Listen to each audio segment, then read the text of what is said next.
Kalalapag pa lang eh. Ganyan na ganyan ka eh.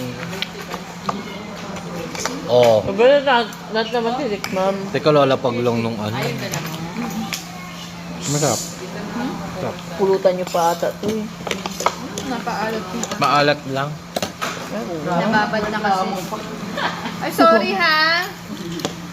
Masarap pero maalat. Alam kaya ko i-offer sa inyo.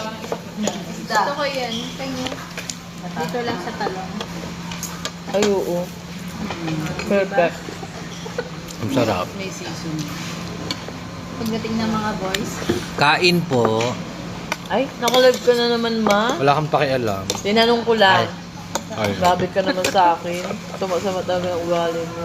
Nailalas mo pa. Hanggang dun oh. Sa may barangay ng aking wife. Pagkalat natin. Oo.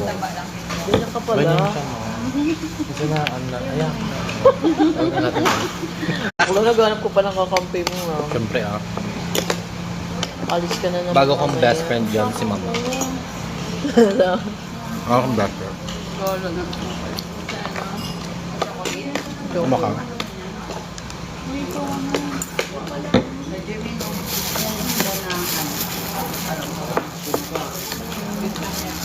May tokwa pala eh, may. Akala ko tokwa. Anong ulam natin, Nay? Milk fish. Perfect. Kami milk fish. Pwede naman sabihin lang na bango. Gusto niya yung trip niya, hindi nangingialam ka. Bakit ba? Pakilamera tayo, di ba? Tama naman. Sige. Mo ko ipahiya dito, Jermina. Milyon yung nakakalilig sa akin. Okay lang yan. It's Para okay. malaman talaga na naman sa may ugali na. Because